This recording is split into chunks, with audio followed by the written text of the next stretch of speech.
Dr. Tara Kartha, terrorism security expert, someone who knows Pakistan very, very well. And we're going to cut across to her as well. We are also joined by Mir Farid. But viewers, I want to quickly take you through the chronology. Clearly, we are up the escalation matrix with Pakistan. Pakistan once again forcing India's hand to proportionately respond, but respond aggressively. I want to take you through to what now is clearly the third chapter of Operation Sindoor. 8:30 p.m.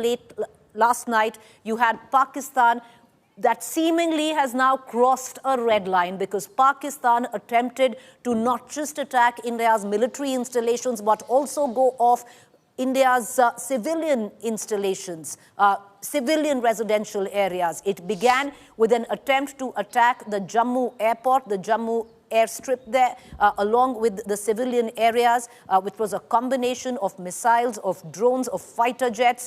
India repelled, foiled that attack completely, viewers. What we've been given to understand that through the course of the night, 3 Pakistan fighter jets have been downed by India, and there have been no casualties, at least till 5:30 this morning. After that, the Jammu attack, then the entire Western Front lit up with swarm drones being sent across by Pakistan, drones, fighter jets and missiles that Pakistan used, where Jaisalmer, Pathankot, Udhampur, all these areas, Jalandhar, all these areas came under attack, and each of those attempts were thwarted. But this was, like I pointed out, was that red line that Pakistan crossed. India then responded befittingly to the escalation of Pakistan, and it's important right now to underline that word escalation by Pakistan, because India has only been responding proportionately at that. But India, though you had Pakistan, which came at the Western Front, India hit hard. India went deep in, once again, for the third time there, attacking Lahore. What we've been given to understand, Lahore has been attacked, Peshawar has been attacked, Bawal Nagar, Kant area has been attacked by India. All of this as a retaliatory measure. There was a bit of a lull, viewers. Then early this morning, once again, heavy artillery shelling across the LOC from Pakistan at the Uri sector. And unfortunately, we have had one civilian who's been killed, one woman who is been killed in this heavy artillery firing, which came in at the Uri sector, and collateral to this, viewers. Ultimately, now, our citizen count goes up to 17, and India is a country which doesn't disown its fallen citizens. And we will reply befittingly at that, because we wear this grief very heavy. 17 civilians right now dead, killed, in fact, by Pakistan, which is relentlessly going after civilian residential areas across the LOC by using mortar and heavy artillery shelling. After that, we've just reported there has been another drone attack in Jaisalmer. Pakistan once again tried to push drones through to Jaisalmer. These are suicide drones, but India has taken each of these drones down by our exemplary air defense systems. I want to cut across right now. We have Mir Farid, who's joining us. Shivani continues to be with us. Dr. Tara Kartha, she's been with us through the course of the last 48 hours, analyzing the situation. Dr. Tara Kartha, it doesn't look like now Pakistan is going to de-escalate, because if Pakistan crossed that red line yesterday where it tried to go after civil installations, Pakistan is not de-escalating. India, though, hitting back hard. I think that message we've sent all along, that our attacks are proportionate, our attacks are non-escalatory, that message is just not being received by these people.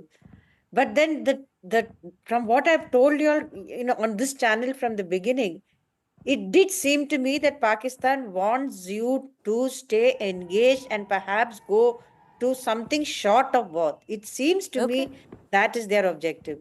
Because otherwise, but Dr. Kartha, Pakistan would want us to be engaged. Pakistan won't want to keep this conflict brewing. The conflict is only widened now, with the hostilities reaching a crescendo. But the larger question, Dr. Tara Kartha, can Pakistan actually afford to keep it brewing? Do they have that kind of ammunition? They're going back to the IMF for more money today. Oh, yes, they are. And the thing is that, what shall I say, Just 1 second. The Go the ahead. fact is that their money from the IMF is unlikely to come. Because it's not a bank. A bank. It's a proper bank. He's not going to give you Okay. money to fund the war. Second is they had asked China for 1.5 billion over, in sort of what I would call an overdraft. In, of course, financial terms, it's something else, which means they've Right. already exhausted their 4 billion reserves. So that's why I'm saying, yet they have increased their defense budget by 18%. True. So there is money coming in from somewhere. The question is where it's coming from. And this, I recall that once when we looked at Pakistan's budget papers, we were looking at the entire thing, and in one footnote, just one, I Right. found military loan from China unaccounted for. It's not to be seen anywhere in the budget. So you need money to fight a war. Weapons are being given by Turkey and China. Right. So therefore, there are a lot of other actors involved in this. But so far, it seems that it's an ego trip of General Asif Munir. If that is the case, then it's extremely dangerous. When one man wants But to you're sort of. right. You're right, Ms. Kartha, because, we're getting a news break and you're bang on when you say it's an ego trip of one man who is, of course, General Asif Munir. But India is hitting back, giving the message very clear. You come to our Western Front, we will go all the way to Lahore again. We will hit you where it hurts, which is Rawalpindi, the seat of Pakistan Army. We will hit you there. All right, the latest news that is also coming in. Government sources have confirmed to India today heavy damage has been inflicted in Lahore. Sources have told India today multiple Pakistan cities badly damaged. India has launched counter strikes on Pakistan late last night. India has hit Lahore, Peshawar, Bahawal Nagar, Kant late last night, avenging the third strike by Pakistan, which really did not land, viewers, because Pakistan went all in late last night from 8:30 p.m. onwards, but India repelled, foiled, thwarted each of those attempts. I want to quickly cut across to Shivani, my colleague. I want to bring her in. Shivani, multiple reports coming in. You have the Indian Army issue a statement this morning that once again Pakistan tried to escalate the situation, trying to come after civil installations, and India has reacted, to underline the word, proportionately but aggressively.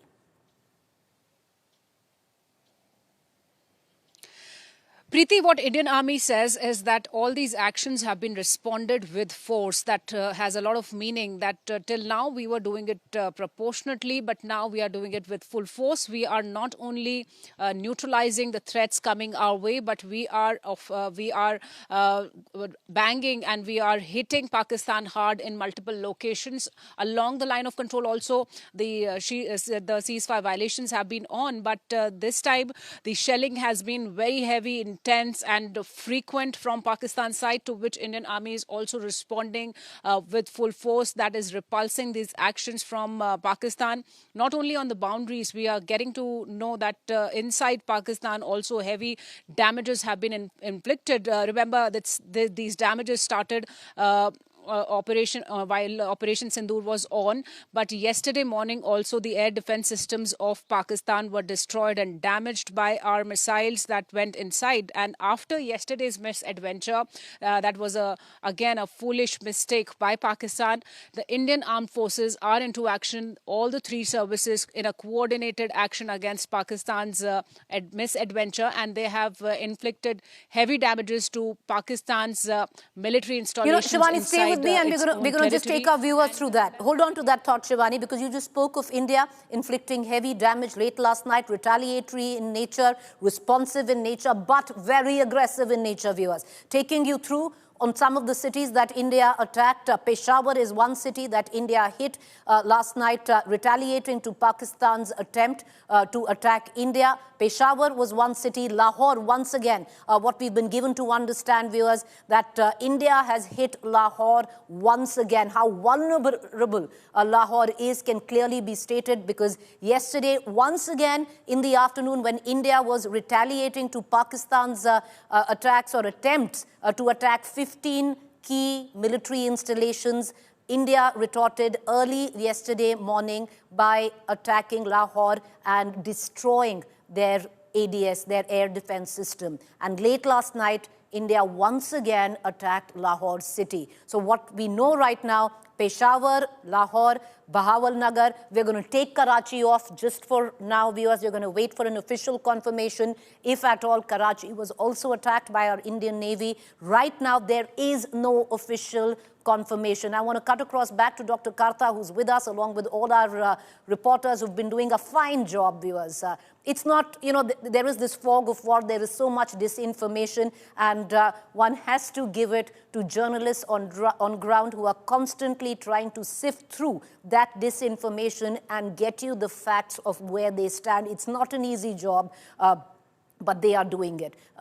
Want to get in, Dr. Kartha, back into this conversation, because Dr. Kartha, what's interesting right now is that they're attacking our western fronts. We are going deep in. We are hitting Lahore again.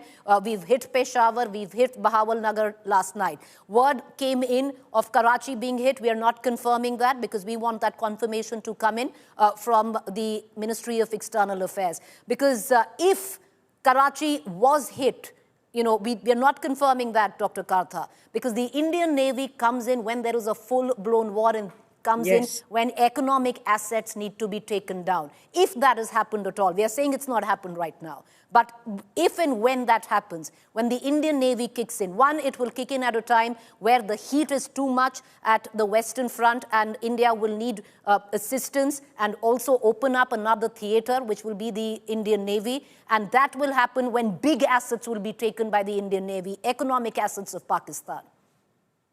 I just need also to congratulate you and your team. Excellent reporting. Hats off to your guys on the ground.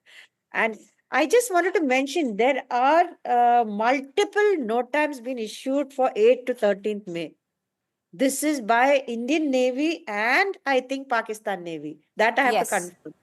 So no, both, you're right.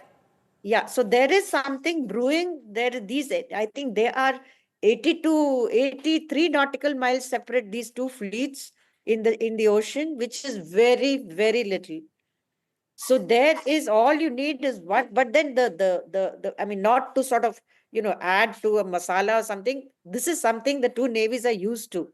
They are used to operating and shadowing each other, listening to each other. These are responsible people. And given, I have to, if you'll allow me to congratulate also the Indian government. They have been so calculated in their moves. They are not letting, that cry for war overwhelm the state. There is generally sometimes there's a saying, it starts rolling decision making. And I've seen this happen when I was in government in a different context where you do X, then you for Y, and then before you know, you reach the end of the road. So they are not doing that. That is excellent. But Dr. Kartha, what is different this time? Because one thing is very clear. Pakistan's not backing out. We know that for a fact. Pakistan's not going to de-escalate. It can be an ego trip, or there is a hand that is funding Pakistan. We don't want to get into conjecture whether, it's China or anybody else. We're not getting into that. But Pakistan is not looking to de-escalate if we are only going to read into the actions of Pakistan over the course of the last 24 hours. Of what they did yesterday was crossing that proverbial red line where you go after civil installations like the Jammu airport. It was thwarted, that's aside, but they did try to attempt to bomb the Jammu airstrip, and that is big in itself. Away from that, India's response right now has been calibrated, measured, but Dr. Kartha, it's been very, very aggressive. You come to our Western Front, we'll go deeper, we'll hit you harder. Yeah, I think that's pretty much it. And look at the way they've gone into and hit the air defense first. Air defense opening a gateway and then going in. So and the fact that you have also, I believe, some India-made, Bangalore city-made drones were also involved in earlier strikes, not these ones, earlier strikes, which is commendable. So there is a lot of stuff being put on the table here. The thing is that, I'll tell you what is different from last, say, Balakot to this time. What is different? One, of course, you have this crazy Asim Munir on top, which is horrendous. Number two is the fact, which is the dangerous part here, is that the rest of the world is completely involved in their own stuff. There is Ukraine, there is Gaza, so you've just seen J.D. Vance's statement. He says, this is none of our business. You know, so that factor which would sometimes pull in Pakistan and say, look, stop right now, that seems to be missing. So when you have an ego trip guy involved, he actually needs what we call an off ramp. Well, nobody is giving him that. If he wants to impress his public, there has to be something which comes out from outside, where say the Right. US president calls Nawaz, Shahbaz Sharif, nothing. True. So You're that's bang on. You're right, ma'am. It's the ego of this one man.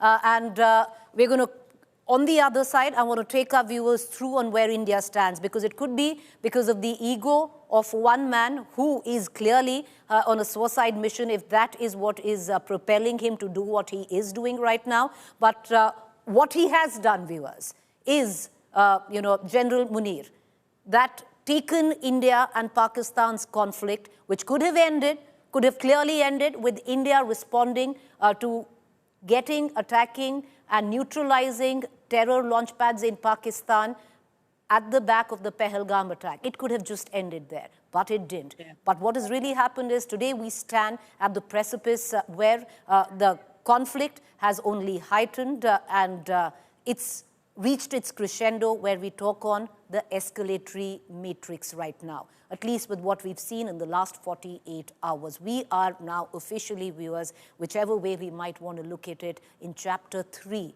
of Operation Sindoor. Chapter 1 was avenging retribution for Pahalgam, which we did successfully.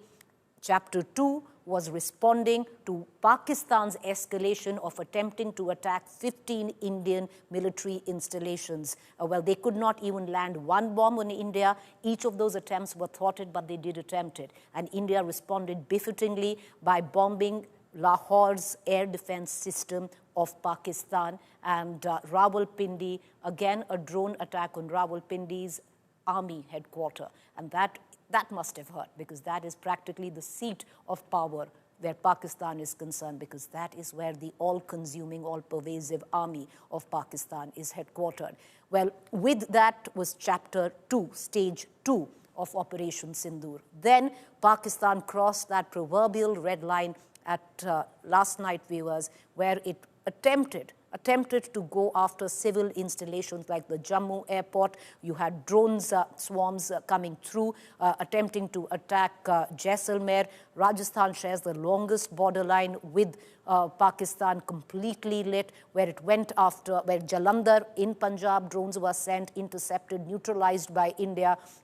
Udhampur, Pathankot. So there was an aggressive attempt by Pakistan once again to attack India, civil installations in India, and with that crossing of that proverbial red line, India's hand was once again forced, which is Stage 3 now of Operation Sindoor, to hit back hard, retaliate hard, to basically respond to what has been escalation by escalation where Pakistan is concerned, pushing India and Pakistan's conflict up that escalation matrix. And the only credit of that goes to Pakistan, viewers. So this is where we stand right now. We're going to be hoping to get more clarity very soon. We're going to get a word coming in from the Ministry of External Affairs. There's going to be, once again, a debriefing for the world, and where the fine print of what really happened.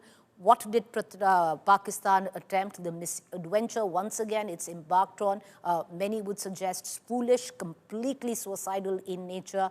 And how did India respond? So all eyes on that press conference that we are going to hear. But a couple of words, because it's so very important. Every time, there is a press briefing or a press note that goes out at this point of time, each and every word that a responsible nation puts into that press note is measured, calibrated. And that is what India has done. Right from the word go, measured, non-escalatory have been words that India has constantly used and followed in spirit, suggesting we've not attacked your civilian population, we've not attacked your military population, military installations. That was our first press note. We've only gone after terror launch pads as a retaliatory measure because you will not dismantle them, therefore we will have to. That was our first press briefing. The second press briefing was once again, it was non-escalatory in nature.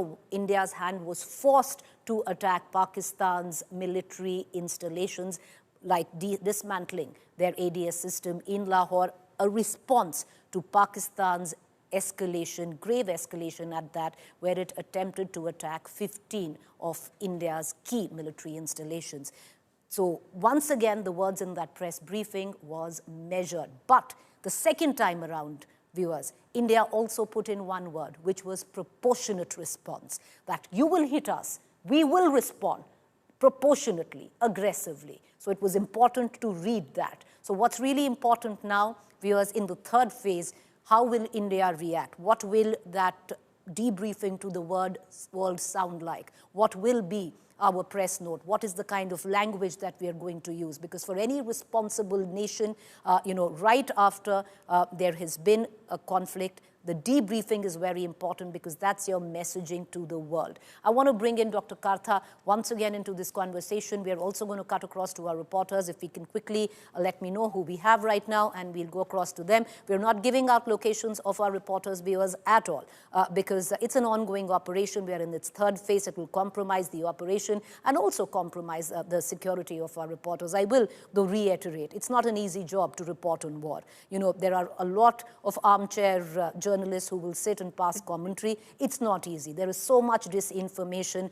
We might not be in a war. The conflict might be heightened to a different level, but the disinformation practically resembles what is the fog of war. So for a journalist to continue sifting through all of this disinformation, sifting the facts from what is clearly hearsay or propaganda, is not an easy job. And our journalists are endeavoring and attempting to do so while putting themselves in the line of fire. I also want to quickly touch on one casualty that we've had, and I just don't want to touch on it because viewers, the biggest collateral in the times of conflict and war are the hapless innocent citizens. And India is not like Pakistan. We own our dead. We own those who've been fallen to the name of terror at the hands of Pakistan. It's taken our count to 17 now. 17 Indian citizens have been killed by Pakistan, and all of these casualties have not happened in a drone strike, have not happened in a jet, because we have brought down 3 fighter jets of Pakistan. All these casualties have happened where Pakistan has systematically gone after India's civilian population at the LOC by using very heavy artillery fire and mortar shells coming across ever since the last 48 hours. 17 lives have been lost, killed by Pakistan. The weight of that grief we will not wear lightly. We will give a befitting response. I want to quickly, get in my colleague Aishwarya, who's joining us this morning, and Mir, I want to pull you in as well. But Aishwarya, that's one location I am going to give out because Aishwarya is joining us from Delhi and she's tracking whatever is going on right now where the defense minister briefing is concerned, because he, Aishwarya, very soon is going to be briefed by the CDS and the tri-chiefs on the current situation. The Prime Minister also monitoring the situation very closely. Any word coming in? When can we get in the press briefing by the Ministry of External Affairs to the world?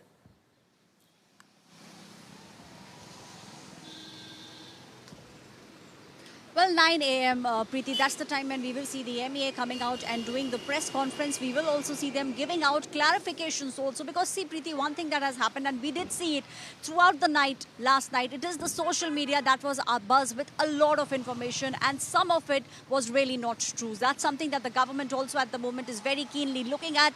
The INB ministry, the IT ministry, and in fact the MEA also, defense ministry also very closely tracking what's happening on social media, because a lot of information is coming in. Sort of clarity will be given by the government. Government also does not want panic to spread across the country. That's something that the government is very mindful of, and that's the reason why the Prime Minister also continuously over the past 1 week, almost 10 days, Preeti, has been briefed about everything that has been happening, every step that has been taken. The government is in the know of it. Prime Minister Narendra Modi is being Aishwarya, I'm going to come right back to you. 9 a.m. is when that press conference is. Aishwarya, my colleague, reporting. Like I said, that's one location I'm going to give out. But I want to quickly bring in Dr. Kartha. She's going to leave us shortly. But Dr. Kartha, What do you expect now from somebody who's studied Pakistan very closely? There's no backing off, because what looks like is now we're only up on an escalatory ladder. We don't know when it will stop. What do you think India's response should be? Because till now we've been proportionate. We've been aggressive but proportionate. Should India now hit harder? What's your outlook? I'm going to say something which is a little controversial, but I think it's worth thinking of. I think it's time you took some humanitarian aid accompanied by aircraft into Afghanistan. So your aircraft will be there, your air warning will be there, your radar will be there. Let's give these people a little something to think of. I mean, you are entitled to go there, because as soon as you close the Attari-Wagah border, your aid and your trade with Afghanistan is gone, and those poor people are suffering. So you have a humanitarian reason for taking an aircraft there, accompanied by fighter jets for safety.